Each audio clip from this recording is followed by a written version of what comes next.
Oi, gente. Nossa aula hoje vai ser sobre tendências contemporâneas na literatura. Primeiro, a gente tem que se fazer a pergunta: o que é essa literatura contemporânea? Então, a literatura contemporânea é essa que nós vivemos atualmente. Ela começou depois que se encerrou o pós-modernismo, que foi na metade do século XX. Então, essa transição de uma escola literária para outra, ela se dá devido ao contexto histórico, né? As mudanças no cotidiano que estavam acontecendo naquela época. E esses acontecimentos, eles envolvem a sociedade no geral, tanto na política, econômica, artística, de todas as formas. Então, a gente pode afirmar que essa literatura contemporânea é um reflexo dos acontecimentos daquele momento, que eram o desenvolvimento industrial e tecnológico e a crise, né, nos meios políticos e sociais, que a gente vai ver. Contexto histórico. Começou ali nos anos 60, com o governo do Juscelino Kubitschek. Então, a sociedade brasileira ela foi tomada por uma euforia política e econômica. E aí isso refletiu nos diversos movimentos artísticos, como, por exemplo, o Bossa Nova. Então, por que eu digo que existia uma euforia ali durante o governo de Juscelino Kubitschek? Então, quando Juscelino Kubitschek assumiu, ele estabeleceu o lema dele, que era 50 anos de progresso em 5 de governo. Então, nessa época, ali, logo que ele assumiu o poder, o produto interno bruto, por exemplo, cresceu 7% no ano. Então, a taxa per capita também aumentou 4 vezes maior que o restante dos outros países da América Latina.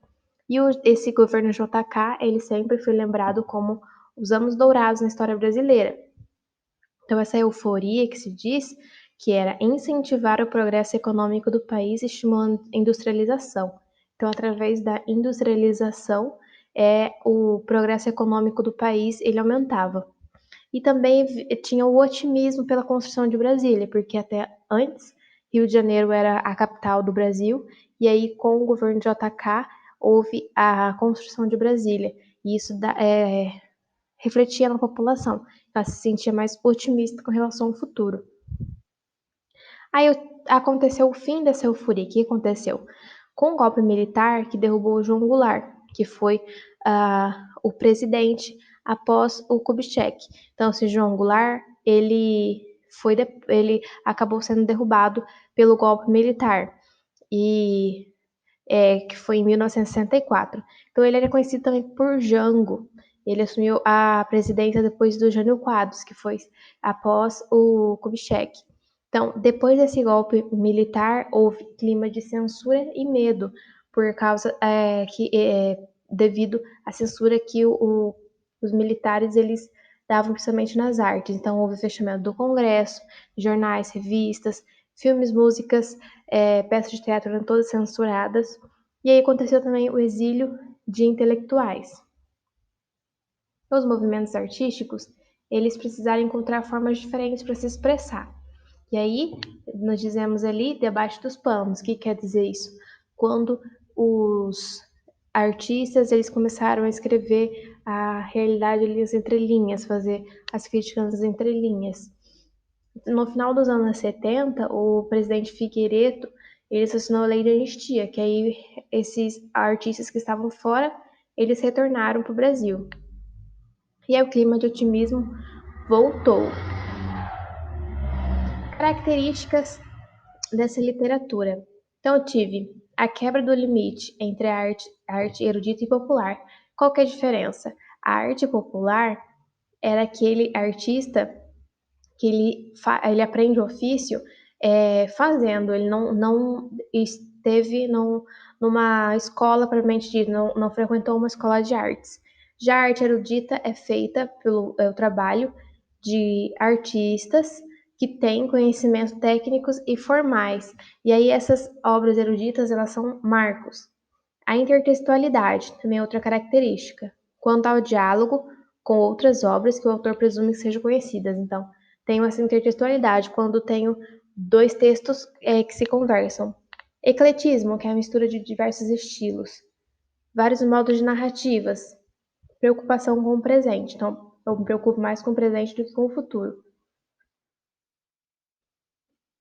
Tenho também temas do cotidiano, engajamento social. Então, eu começo a fazer críticas, a pensar essas populações que são mais prejudicadas, técnicas novas de arte escrita, elaboração de contos e crônicas, e obras reduzidas, que são os mini contos e mini crônicas.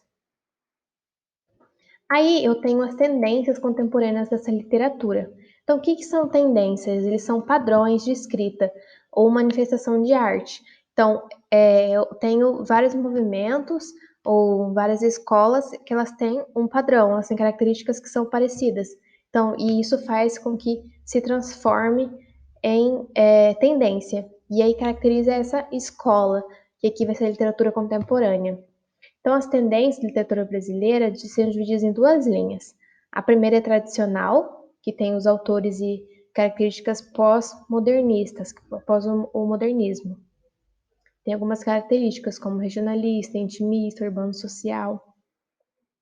E a segunda, com autores que queriam romper mesmo com o tradicional.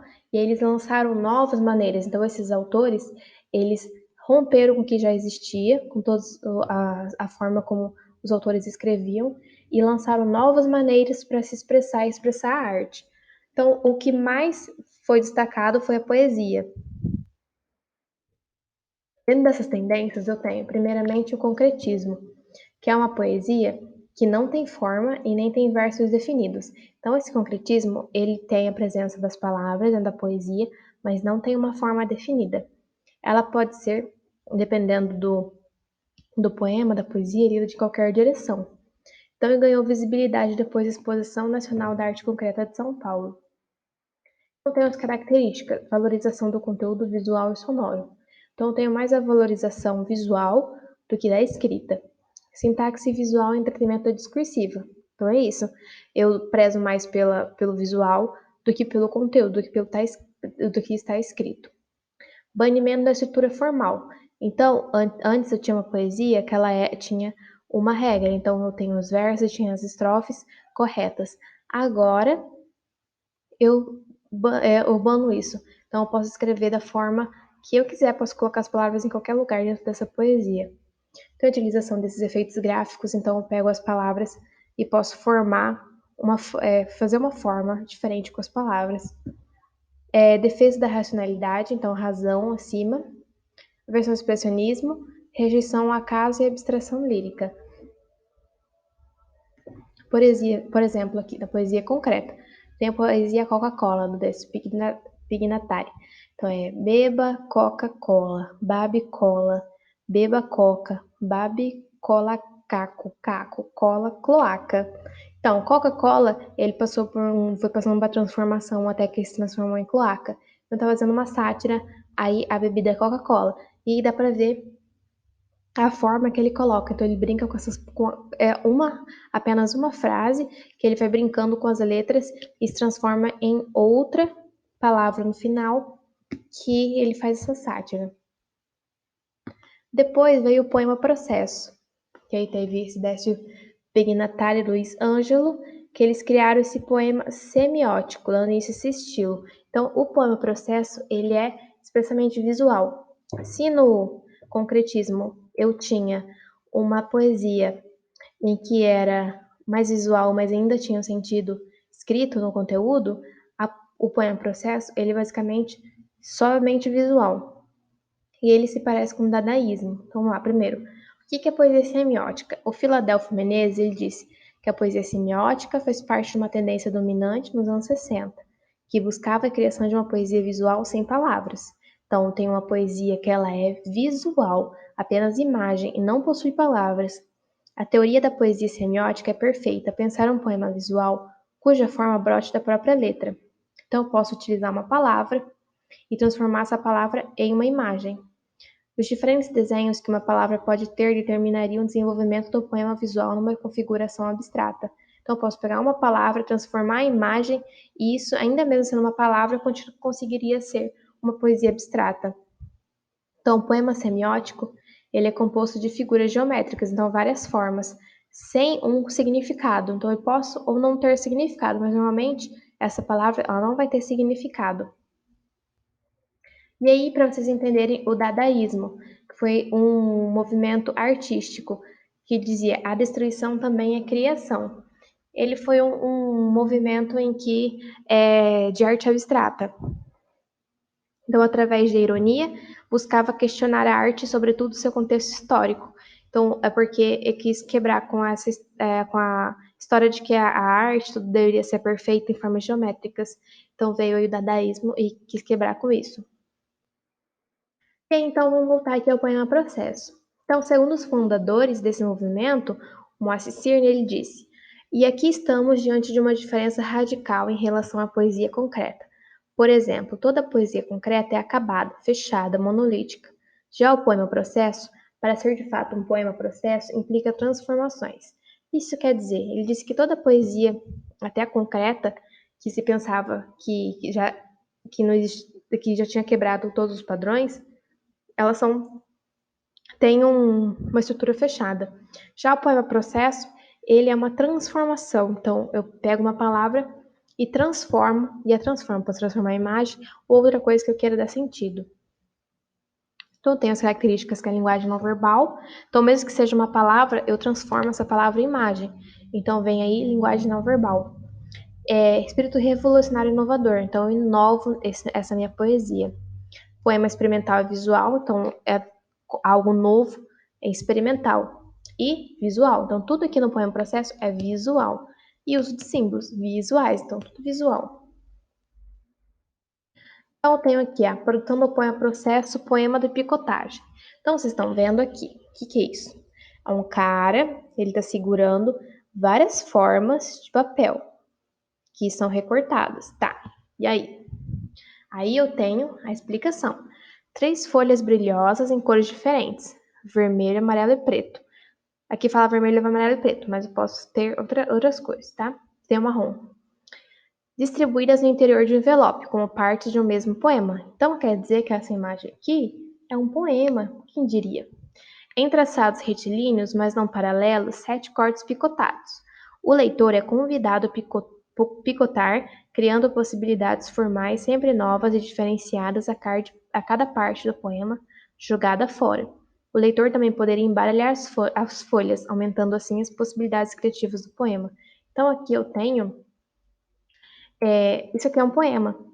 Dependendo do leitor, da pessoa que está, ela vai formar uma nova imagem, ela vai pegar essas partes e transformar em outra coisa, vai formar uma imagem. Então, cada leitor vai fazer a sua própria poesia, o seu próprio poema, através dessas partes. Então, esse daqui é o poema processo. Eu tenho também essa outra imagem. Então, vocês estão vendo que tem palavras, mas eu não estou prezando o conteúdo aqui, eu não quero explicar algo através de palavras. Então, eu pego a palavra e transformo em uma imagem. Aí eu tenho a poesia social. Sai do padrão da concreta e da lírica, impondo temas de interesse social. Então, o nome já diz, poesia social.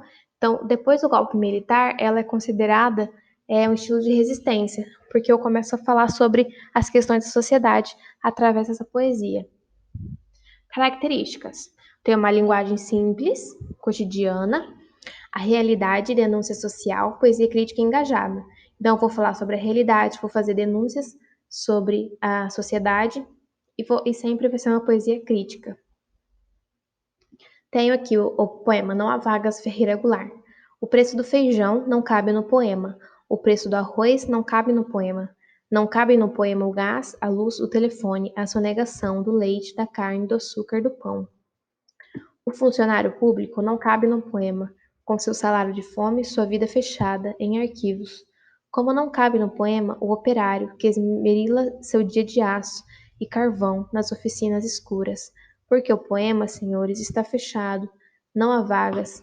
Só cabe no poema o homem sem estômago, a mulher de nuvens, a fruta sem preço. O poema, senhores, não fede nem cheira. Então, esse poema aqui é um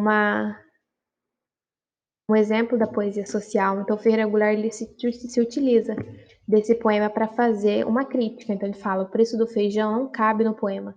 Então, quer dizer o quê? O aumento do preço dos alimentos e várias outras coisas aqui nesse poema. Então, sempre que eu consigo fazer uma crítica sobre algo da sociedade, eu posso utilizar essa poesia social.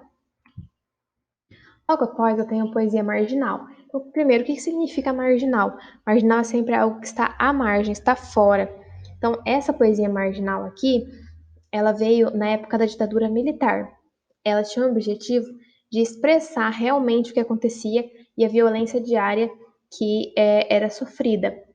Suas características são ironia, sarcasmo, gírias e humor. Então, Leminski, que é um dos grandes representantes dessa geração, ele definiu marginal. Marginal é quem escreve à margem, deixando branca a página, para que a paisagem passe e deixe tudo claro a sua passagem. Marginal, escrever na entrelinha, sem nunca saber direito quem veio primeiro, o ovo ou a galinha. Então, significa o quê? Que é uma poesia marginal porque o autor está à margem, ele está escrevendo de uma maneira subjetiva, de uma maneira nas entrelinhas, e para que as pessoas consigam saber a verdade, sendo que nessa época eles não poderiam escrever realmente o que eles queriam dizer, por causa da censura, então eles escreviam nas entrelinhas. Então, marginal, escreve à margem, nas entrelinhas. E uma das frases mais conhecidas foi do Hélio Oiticica, que ele falava: seja marginal, seja herói. Então, seja marginal, porque a polícia chamava os bandidos de marginais, mas também, se ela fosse marginal, seria um autor que ajudaria ali na crítica com a ditadura. Então, essa geração da poesia marginal também ela é chamada de mimeógrafo. Torquato Neto, ele fez uma revista de poesias vanguardistas e fez parte da Tropicália também, que vocês vão ver mais pra frente. Ele disse: escute, meu chapa, um poeta não se faz com versos. É o risco, é estar sempre a perigo sem medo, é inventar o perigo e estar sempre recriando dificuldades pelo menos maiores, é destruir a linguagem e explodir com ela. Quem não se arrisca não pode berrar. Então ele fala: quem não se arrisca não pode berrar. Isso quer dizer, então o autor ou uma pessoa que ela não escreve, que ela não critica, ela não pode reclamar depois o que está acontecendo. Aí eu tenho um poema do Nicholas Baer, chama Receita, na verdade. Aí vem ingredientes: 2 conflitos de gerações, 4 esperanças perdidas, 3 litros de sangue fervido, 5 sonhos eróticos, 2 canções dos Beatles, modo de preparar, dissolva os sonhos eróticos, os 2 litros de sangue fervido e deixe gelar seu coração. Leve a mistura ao fogo, adicionando 2 conflitos de gerações, as esperanças perdidas. Corte tudo em pedacinhos e repita com as canções dos Beatles, o mesmo processo usado com os sonhos eróticos, mas dessa vez deixe ferver um pouco mais e mexa até dissolver parte do sangue. Pode ser substituído por suco de groselha, mas os resultados não serão os mesmos. Sirva o poema simples ou com ilusões. Então, vocês estão vendo aqui que até a forma da leitura ela fica um pouco diferente, porque não tem os pontos locais corretos, não tem vírgula, não tem ponto, é um poema direto. E aí é que ele consegue fazer essa crítica. Eu tenho os principais autores de obras da literatura contemporânea. Então, eu tenho Ariano Suassuna, foi um escritor paraibano, ele é autor de Auto da Compadecida, Romance da Pera do Reino e O Príncipe do Sangue do Vai e Volta. Tenho também a Adélia Prado, uma escritora, nasceu em Divinópolis, em Minas Gerais, ela escreveu Bagagem, O Homem da Mão Seca. Cacaso, um poeta mineiro, escreveu Na Corda Bamba, Mar de Mineiro. Caio Fernando de Abreu, que alguns já devem ter visto em algum lugar, nas redes sociais sempre aparece algum texto dele, foi um escritor gaúcho, ele escreveu Morangos Mofados, Onde Andará Dulce Veiga. Carlos Heitor Cone, carioca, nasceu no Rio de Janeiro, ele escreveu Pessacha, Travessia, Quase Memória. Cora Coralina, o nome dela era Ana Lins de Guimarães, e ela escolheu o nome Coralina como pseudônimo. Ela escreveu Poemas dos Becos de Goiás, Histórias Mais, e Histórias da Casa Velha da Ponte. Dalto Trevisan, um escritor paranaense, está vivo ainda. Ele é um contista, escreveu Vampiro de Curitiba e também mini contos 111 Ais. Ferreira Goulart, O escritor maranhense, ele escreveu Poema Sujo em alguma parte alguma. Nilor Fernandes, que ele foi muito conhecido, morreu em 2012, mas ele era um cartunista, então ele fazia vários cartoons para os jornais. Ele escreveu Haikais, Miller Definitivo Bíblia do Caos, a entrevista. E Paulo Leminski, o escritor curitibano, escreveu Distraídos Venceremos, Agora que São Elas. E Rubem Braga, nasceu no Espírito Santo em 1990, e ele escreveu Crônicas do Espírito Santo, Verão e as Mulheres.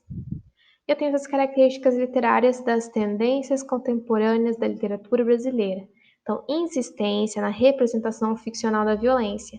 A ideia da literatura como representação da violência surgiu a partir de 1960, com o período da ditadura militar e a entrada do país no circuito do capitalismo. Então, com a ditadura militar e os casos de violência, dentro dessas tendências contemporâneas da literatura, eu utilizo a violência para representar essa ficção. Então, porque é algo que já acontecia na realidade e eu trago para a literatura. Dependência da produção cultural ao mercado. Após a abertura política com 1980, a produção literária sofre problemas, pois a literatura acaba se tornando uma mercadoria para a renda capitalista do país. Então, se antes a literatura ela era utilizada como uma forma, como uma arma, como uma crítica à sociedade, ela depois acabou se tornando somente entretenimento. Influência da cultura de massa, influência da maior parte da sociedade na literatura, tornando-a popular, que aconteceu. Literatura de apelo versus apego à convenção literária. A literatura de apego atende à necessidade de emoções fortes dos leitores e busca uma representação imediata da realidade, enquanto a convenção literária trata do artificialismo pós-moderno, realizando a mistura de estilos, paródias, colagens, situações e alusões. Então, tenho essas duas formas de literatura. Uma que representa da forma como acontece a realidade, então eu escrevo o que realmente acontece na sociedade, e outra que é a criação literária, em que eu utilizo tudo que é artificial. Tensão entre formalismo e engajamento. Formalismo é a experimentação estética radical e real. Engajamento é o compromisso sociopolítico, necessidade de expressar a vida. Eu também tenho aqui a dualidade, que eu tenho essa experimentação estética radical. Então eu mudo, eu inovo em coisas que teoricamente não existiriam. Então, eu quebro com essa tradição. Ou o engajamento, que é somente expressar a realidade. Aí, dentro da prosa, então a gente vê o poema. E aí, a prosa, os pensadores, esses autores da prosa, eles foram menos, a participação deles foi menos intensa nesse período. Então, tem alguns autores como Janélio Machado, Lígia Fagundes Telles, Fernando Sabino, e o Carlos Heitor Cone, Dalto Trevisan, Antônio Calado e Emílio Borda Filho. Nós podemos citar também o Fernando Sabino, publicou Encontro Marcado, em 56, que focaliza a geração que amadureceu durante a Segunda Guerra Mundial. Então, esse livro ele, são algumas crônicas e aí ele fala sobre essa época.